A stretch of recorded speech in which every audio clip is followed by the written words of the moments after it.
Hi, I'm Lucrezia Poloni and I'll be filling in for Lewis in this week's episode. I'm studying chemistry at Imperial College London and I'm also a senior team member for IIIP. And my name is Leah Friedman. I'm a full-time MBA student at Imperial and also the co-producer and co-host of the Imperial Investment Insight podcast. This is our first episode in the Internship series. This episode will cover recruitment and finance-related roles. We want to bring on different types of stories. The first is traditional. The second is an untraditional story of how someone got a full-time offer for investment banking at Goldman Sachs. This week marked a major point for global economies as US President Trump began to roll out his aggressive tariff policies. Last weekend, he announced 10% tariffs on China and proposed and later paused 25% tariffs on Mexico and Canada. While the Fed began its rate-cutting cycle last September, they paused in January amidst uncertainty on whether tariffs will have inflationary impacts on the US. Rates are now expected to remain higher for longer, upholding a strong US dollar, while gold reached all-time highs amidst these political tensions. The outlook for the UK and Europe is less bright, both facing stagnant inflation with subpar GDP growth. Rising gilt yields in the UK have put pressure on the government's ability to service debt, leading to concerns that they will, against their promises, raise taxes again, while a weakening pound has brought further risk of imported inflation. The ECB cut rates by 25 basis points in January amidst lackluster growth, most prominent in Germany, while the labour market remains persistently tight. Emerging markets may suffer from a strengthening US dollar that increases their cost of imports and their cost of financing for nations with foreign-denominated debt.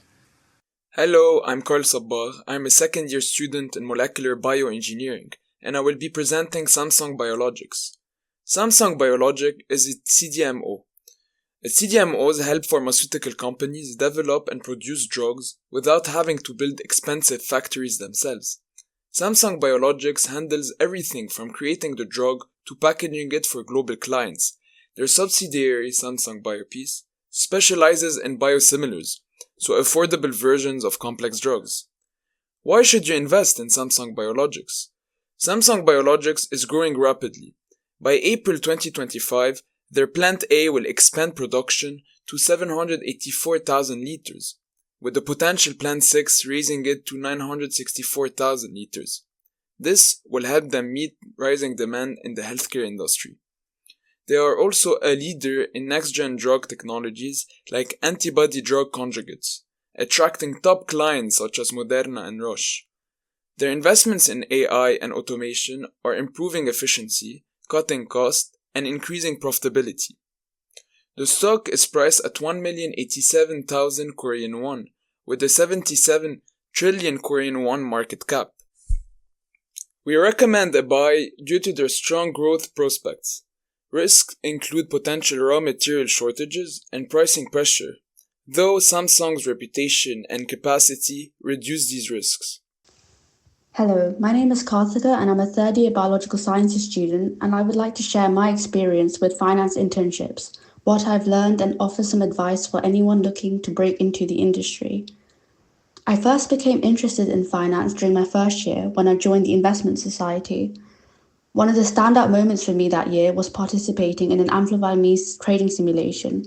And I remember at first feeling quite nervous as I wasn't really familiar with concepts like hedging, bid-ask spreads, stop loss, and I do remember feeling quite overwhelmed with all the new terminology. But despite that, I thoroughly enjoyed it. It was fast-paced and exciting, and I came away thinking, well, this is something I need to explore further. And I became really curious and wanted to know more about how the markets work.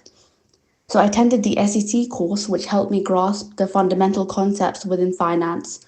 And I also later had the opportunity to put that knowledge into practice as an analyst within equities at Queen's Tower Capital.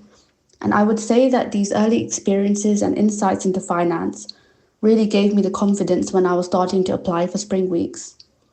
And that brings me on to my own experience with internships. So through the spring weeks and insight days I did at Deutsche Bank, PwC, and Goldman Sachs, I was able to gain exposure to a variety of divisions and areas within finance and investment banking, such as fixed income and currencies, corporate finance, mergers and acquisitions, wealth management, and audit. And that was especially the case with my spring week at Deutsche Bank, which involved networking sessions and workshops across not just the investment banking division, but also the private and the corporate banking divisions. So I was able to get a sense of how the bank as a whole is structured. It was really insightful to network with a range of people across each division and understand how the responsibilities of an analyst differ from those of an associate, vice president, and managing director, and how the roles evolve as you progress in the firm. I was also very fortunate to secure mentorship during my spring week at Deutsche Bank. My mentors were incredibly supportive not only during the week, but they also helped with preparation for the assessment center, and they met up with me for coffee chats even after the spring week had finished. The Spring Insight event I attended at Goldman Sachs had more of an emphasis on structuring within sales and trading, which I feel is a role that's not very well understood. So it was interesting to hear what exactly that role entails and how they work with both salespeople and traders to deliver more complex and tailored solutions to clients. Overall, these spring weeks and insight events helped me decide that fixed income and currencies aligns most closely with my interests and strengths, and that led me to secure a summer analyst role within this division at Deutsche Bank. For anyone looking to break into finance, I would definitely recommend getting as much exposure as possible to the different divisions and roles within the industry, as it will help you get a much better idea of what kind of skills would be required for a specific role. And by doing that, you'll be able to make a stronger application by highlighting those relevant skills in your CV, your cover letter, and in the interview. When it comes to applications, make sure to apply early. During my spring weeks, I learned that firms receive a large volume of applications, even within the first few days alone. The earlier you apply, the better your chances. Another piece of advice I would give is to actively seek out mentors. Imperial Young Professionals, for example, is a mentorship network run by Imperial alumni. Spring weeks and insight days are also great opportunities to network and find mentors within an area of finance you're looking to get into. And a bonus piece of advice I have for STEM students in particular is to leverage any skills you've developed during your degree to your advantage. For example, think about how your problem-solving abilities and coding skills can be transferred to the role you're aiming for within finance, because this can really help set you apart from other applicants. So that's been my experience so far with internships in finance. If you have any questions, feel free to reach out.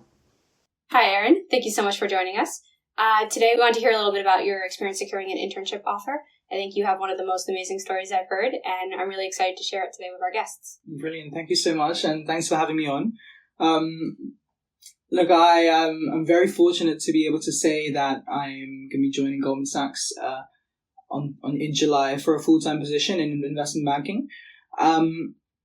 I would love to say that the journey was simple, and I did a spring internship and I got a summer from that and then a full-time, but it was everything but that.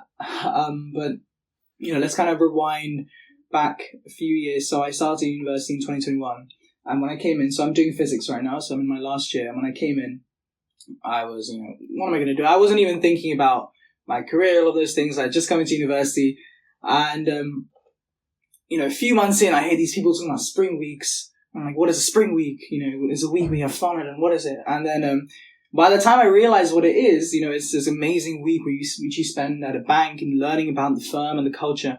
By that time, everything had already gone, and I was like, okay, what do I do here? And my dad is actually a software engineer in an investment bank, and that's really like where the seed got planted, I think, for going into a role in finance. And I'd say my first avenue into all of this was learning about trading, and my dad was like, you should do something this summer, make yourself useful.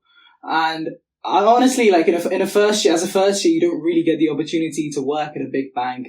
They won't even look at your CV. But I thought, it would be a really good opportunity to try and find an opportunity at a smaller firm, basically. And I got a great job at this small firm called Comply, just literally a 2-man operation. They were a fintech firm providing regulatory services for banks and hedge funds, and I was working as like a junior software engineer intern for the summer. But in that experience, I was able to, talk to clients. I was getting all this terminology thrown at me, counterparty trade, OTC, all of these things, and I just found myself going back and reading and learning about it. I found it so interesting. And the year after that, I applied for sales and trading roles at investment banks. I didn't get a single offer. So this is my second year summer. I didn't get a single offer, but I was lucky to get an offer at a firm called Galaxy. They're a really, really big crypto, almost like a crypto investment bank. So they have, your M&A, they have advisory, they have sales and trading, they have asset management. It's like pretty much an investment bank. And I was fortunate enough to have a role on the options market making desk for the summer. That was my first experience of a trading floor. And it's an amazing experience. It's not as big as obviously the big banks trading floors, but the vibe was there, the sounds, the Bloomberg terminals, everything you see in the movies, it was all there. And I really enjoyed my time there, and they really liked me as well. And they extended a return offer to me, and I was like, wow, second year, I already got a return offer. At the end of the internship, they said, look, two or three of the big traders at the firm have left, and we can't extend an offer to you because we don't see any point in hiring a junior person. So, obviously you can't say anything to that, It's just life. And honestly, it's really good because if people go through, like, streamline straight through the process, they don't actually experience this early on in their career. And this is a really big reality. You can get just the door shut in your face at the end of what you might have thought was a great opportunity. But yeah, so second year summer, so this is 2023, sorry. And, obviously back to the drawing board again, back to applying.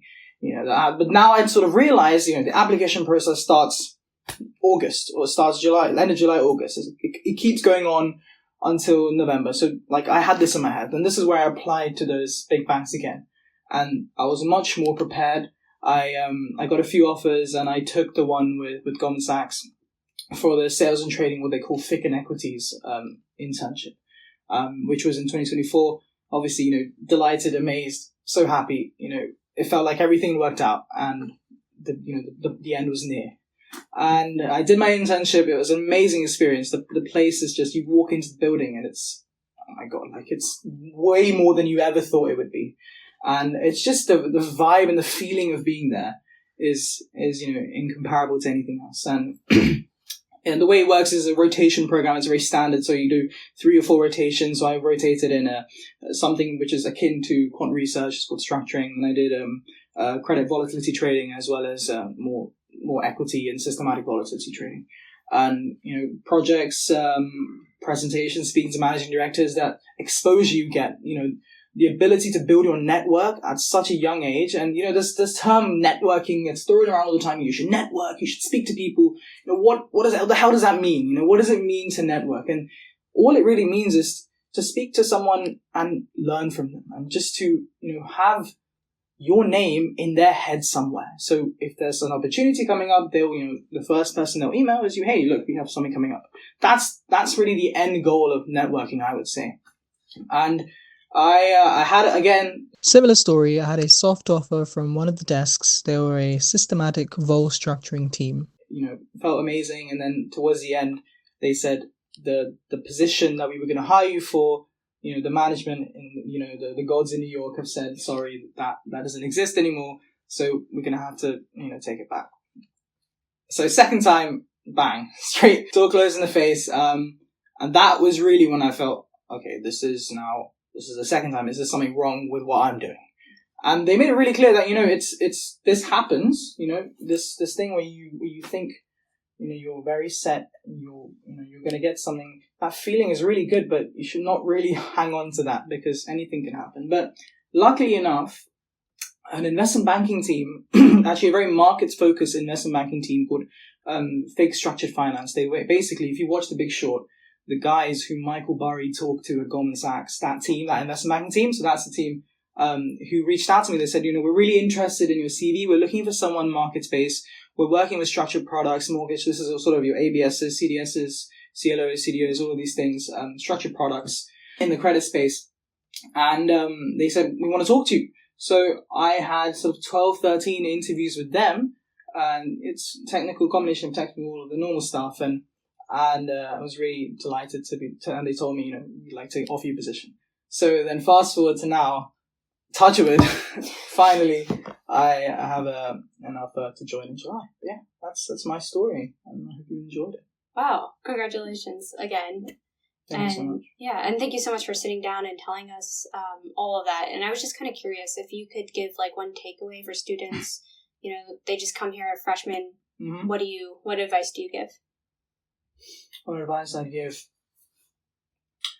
as a freshman, as someone who's coming in as a fresher, it's very easy to say you don't know what you want to do, in life, or you don't know what you want to do in university, after university. And what I say to that is, it's not just finance, but a lot of these, even consulting, you have, designer brands and stuff. They offer these spring weeks, and getting on a spring week, they're not looking for someone with experience. A spring week is all about, do you want to work here? And they're not judging you. It's more, you're judging the firm. Do I want to work here? And the firm is going to do its best opportunity to show you, come work here. This is what we offer. So my advice is, even if you don't want to work in finance, apply to a spring week. As soon as you enter university, search up the big banks' names, apply to the spring weeks, because you don't know. You go on the spring week, and you might enjoy it. And that's when, and the beauty of that is you have, number one, you have a spring week on your CV. Brilliant.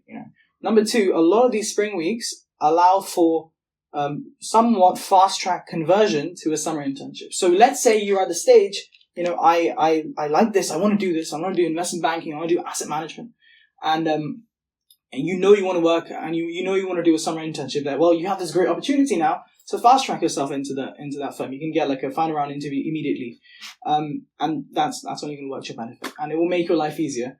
And hopefully it won't be as sort of miserable as mine, but my one also comes with its pros. But that's what I'd say. Yeah, and then I guess just one last question I wanted to ask is, you obviously went through a lot of ups and downs. Mm-hmm. How did you remain so positive through the process? It sounded like you believed that something was going to work out. As cliche and as cringy as it sounds, you have to believe in your ability, and you have to believe that, like the reasons which happened for what happened to me were not as much, I was doing something wrong technically, I was doing something wrong, in a personable sort of way. I was told, I was given that reassurance that, that stuff is right.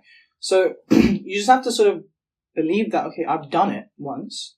That means I can do it again. And there's nothing, it's just fine. You have to do the groundwork again, but that's okay. Because as you do that groundwork again, you go on investing.com, you learn about what, quantitative easing or something like that.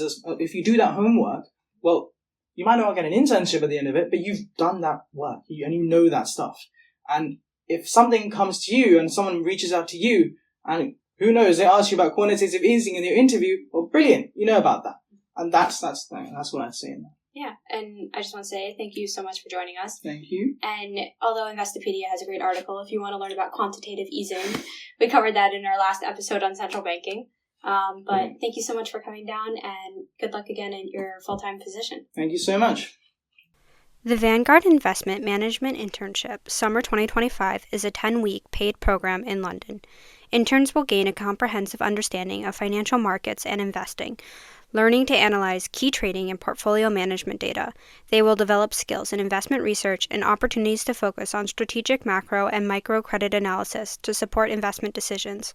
Additionally, they will explore the ETF market and trading landscape, gaining hands-on experience in portfolio management and trading by working with equity and fixed income teams across active and passive strategies. The program is open to penultimate year undergraduate and graduate students, with successful interns given the opportunity to apply for permanent roles in 2026. Applications open on the 27th of January and will close on the 22nd of February 2025. Psychometric tests will be sent out to candidates on the 24th of February. A career in algorithmic trading involves designing and implementing automated trading strategies that execute trades at high speeds based on predefined mathematical models. Algorithmic traders leverage statistical arbitrage, market making, and HFT, which stands for high-frequency trading techniques, to capitalize on market inefficiencies. This field requires expertise in programming such as Python, C++, or Java, machine learning, and quantitative finance, along with an understanding of financial instruments such as equities, derivatives, and fixed income. For example, firms like Jane Street and Citadel Securities utilize sophisticated algorithms to trade billions of dollars daily with minimal human intervention. Top firms in this space include Jane Street, Citadel, Optiver, and Hudson River Trading. Imperial has an algorithmic trading society which runs courses and competitions to introduce you to this career. Thanks for listening to Triple IP. Credit to our producers, Aaliyah Friedman, Louis Kim. Head of Marketing, Samhat Raman. Juniors, Ken Zhang, Angie Zhao. Head of Scriptwriting, Alfred Choi. Juniors, Aditya Muthakumar, Kwan Lin. Head Liaison, Lucrezia Poloni. Junior, Ekaterina Vitor. Head of Audio, Isaac Chu. Junior, Cyrus Lee. Head of Sponsorship, Sami Liu and Vladimir Dmitriev. Juniors, Leo Lee, Jamila Tabet, Utkarsh Jetli. As a reminder, the purpose of this podcast is educational content. Our stock pitch is meant to showcase student research and how to perform a pitch, not to be taken as investment advice.